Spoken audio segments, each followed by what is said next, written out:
Hello and welcome to Pandora's Box. This is Kaleah.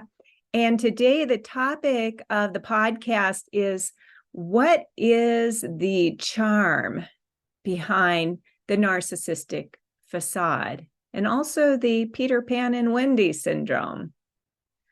I was talking to a client this week and we got onto the topic of how the 6-year-old boy inside the narcissist in her life appealed to her maternal, loving, caring aspect. The question always comes up with people who've been involved in a narcissistically abusive relationship of, what is it that continues to suck me back in? My female clients will often tell me, he's so charming.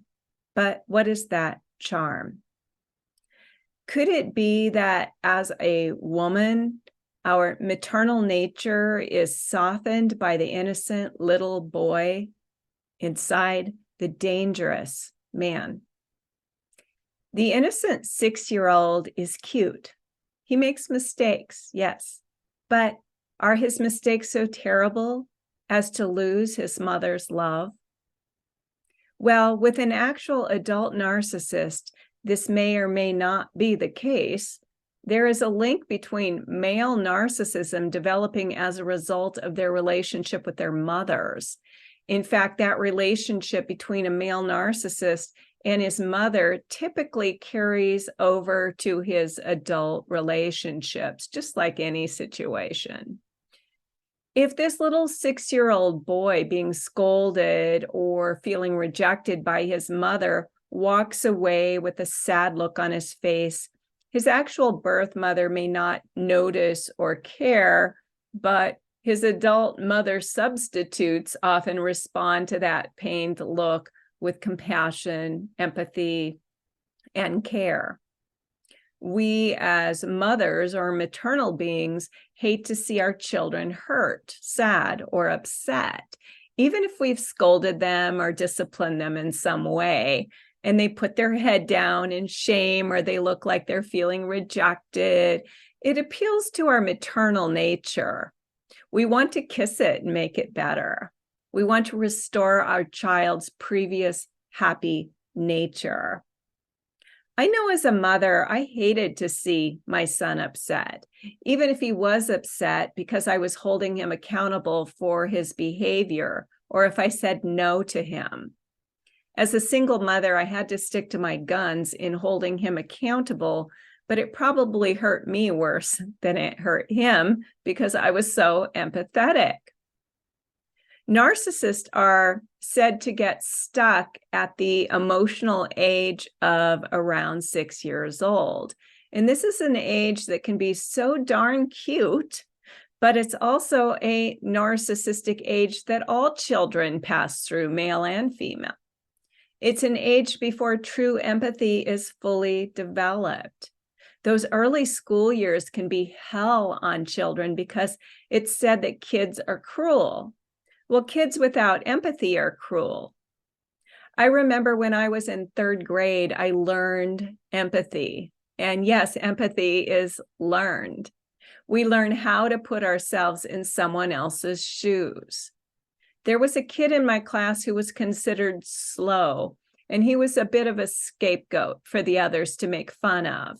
And during lunch, someone took his sandwich and it was being passed around, and it got passed to me, and I dropped it on the ground and stepped on it. It was a game. And it was like me saying, the buck stops here with me. And yet I was the cruelest of all. But all it took for me to do was step on this young boy's sandwich, for me to disconnect from the group mind and connect with something far beyond the group, my own conscience. After I did the dirty deed, I felt horrible. I felt horrible for him and horrible that I was that person. And one of the teachers talked to me and suggested I go to the lunchroom and have them make this boy another sandwich and give it to him, which I did.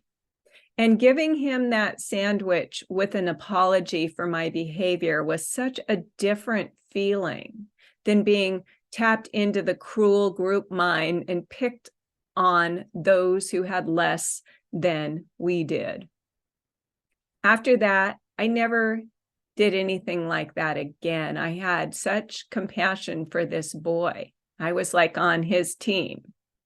I stopped participating in group mind. I stayed hooked into my conscience. And although I still had my struggles with other kids, I was no longer that person. But what about the kids who never felt the pain of their own cruelty? What about those who never learned to stop and think about how they would feel if someone stepped on their sandwich? What about the kids who never learned empathy, who never developed it? It isn't just empathy that we learn, but maturity. If we are on a healthy growth path as a child, we would learn how to deal with our feelings, how to talk to people, how to take responsibility for our behaviors, and how to apologize to others when we do something that we regret. With narcissists, it all stops at the fragile age of 6. Right around that time, they enter school. Perhaps they don't have the emotional stability to handle the school environment with all the cruel kids who haven't yet learned empathy and still make themselves feel big by making others feel small. Perhaps in order to cope at home and in school, they develop a tough exterior to protect themselves from their pain. Perhaps they learn that it feels better to be the bully than the one being bullied. Perhaps when they go home after a long day at school, there's nobody there to listen to them, to ask about their day, or to care about their day. Perhaps they drop deeper and deeper into their pretend self, pretending that they don't care about any of that. And in time, that pretend self becomes the facade they live behind. Of course, this scenario could be a boy or a girl, but in my experience, it's the women that I work with that seem to struggle so much with the charms of the Peter Pan in their life.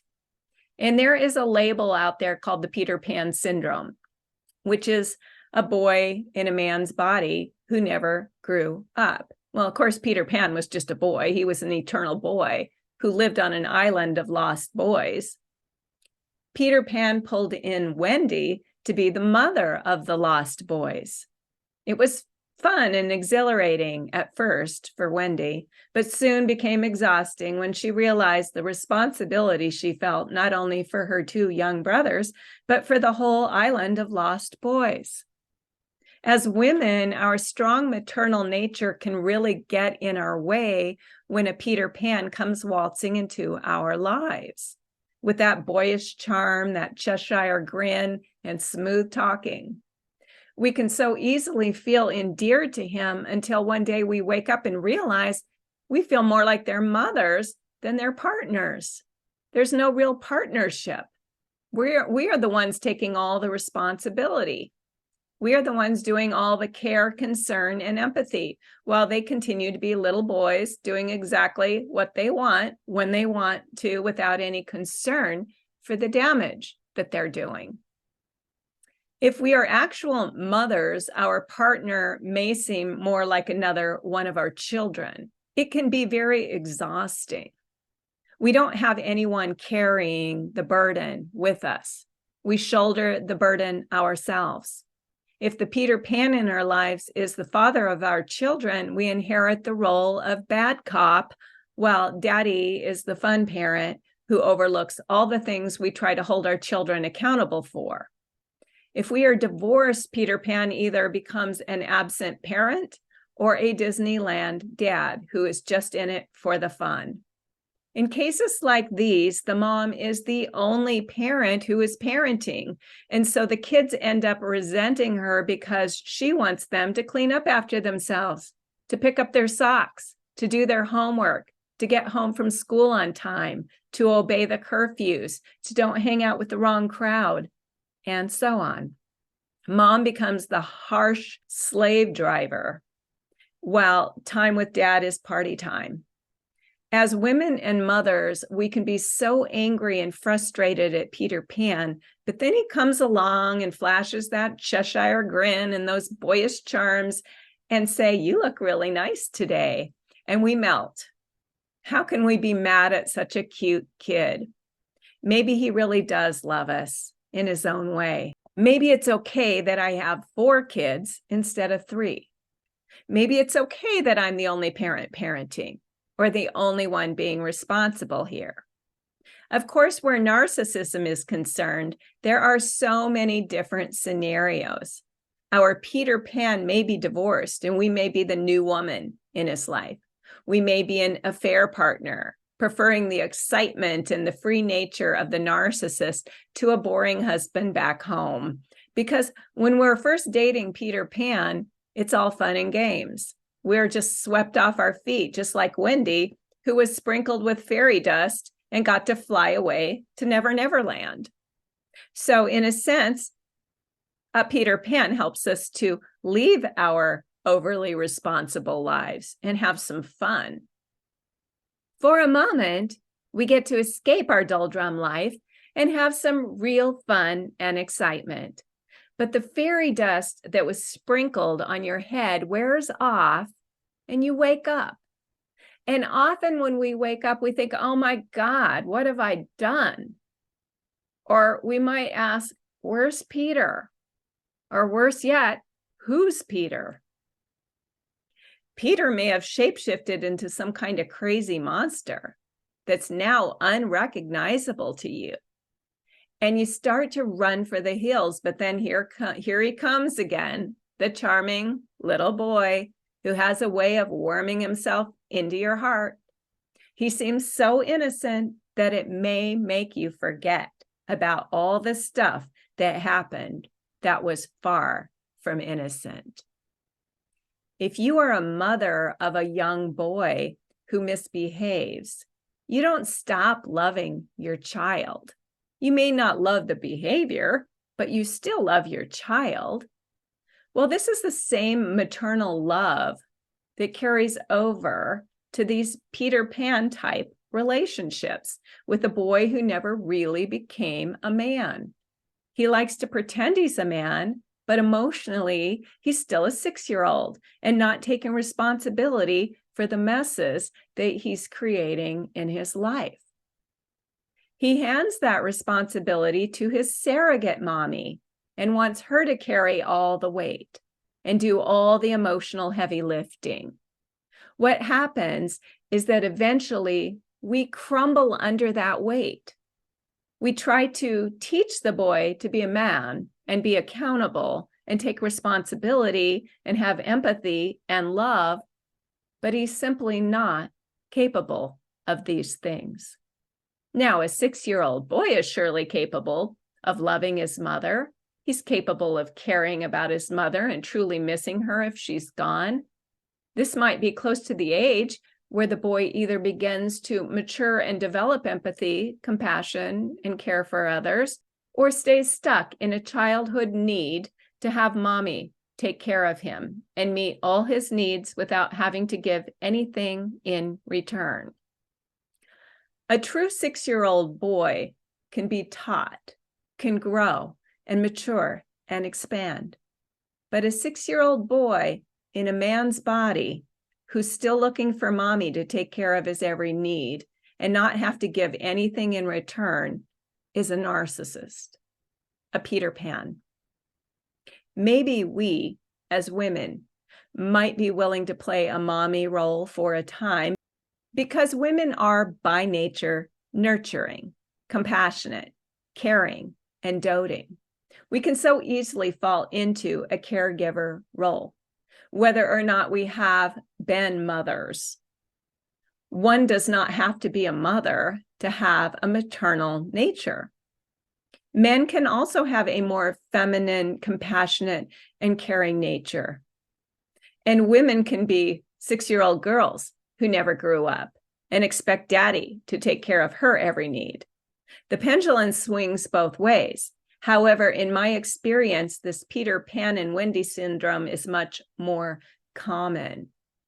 Perhaps the Peter Pan, as a 6-year-old boy, learned the craft of manipulating his mother to get what he wants and needs. Perhaps he knew how to appeal to her maternal desire to please her children and make them happy.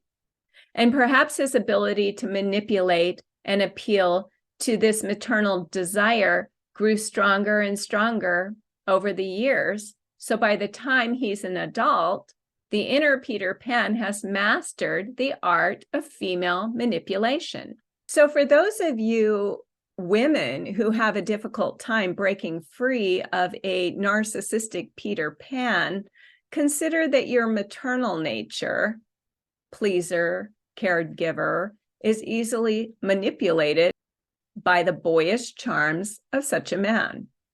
Peter Pan never grows up. All he wants to do is play and do whatever he pleases.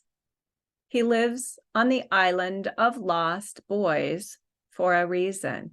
He himself is lost, cut off from his true nature, cut off from any participation in the real world. He lives in a very different reality, and he has nothing of any real value to offer except the fantasies of a child, fun and games. If you can't walk away from your Peter Pan, work with your maternal nature. Look at the part of you that might not have enough fun and joy in your own life and need the eternal boy to show you a good time. Maybe you need to get in touch with your own inner child and learn to play more. Maybe you need to take less responsibility and find more balance in your life. I'm not suggesting you become Peter Pan in a female form. Peter Pan never grows up and handles the adult world. You can navigate in the adult world with a balance of work and play. You can notice that the boyish charms of Peter Pan may soften you or melt your heart, but consumed within Peter Pan is a hungry wolf, perhaps a Captain Hook, the horrible pirate who doesn't hesitate to send innocent people off the plank into the depths of the ocean. It also lies within the psyche of Peter Pan. Do you really want to invite Captain Hook in? Because in the real story, you don't get the adorable Peter Pan without Captain Hook, the Lost Boys, and Tinkerbell, the possessive and jealous fairy, and all the trouble that they come with. In the end of the Peter Pan story, Wendy returns home to her family with her brothers and a mother and father who see to their growing up. But Peter Pan doesn't want to grow up, so he returns to Never Never Land, where he will never, never be a man.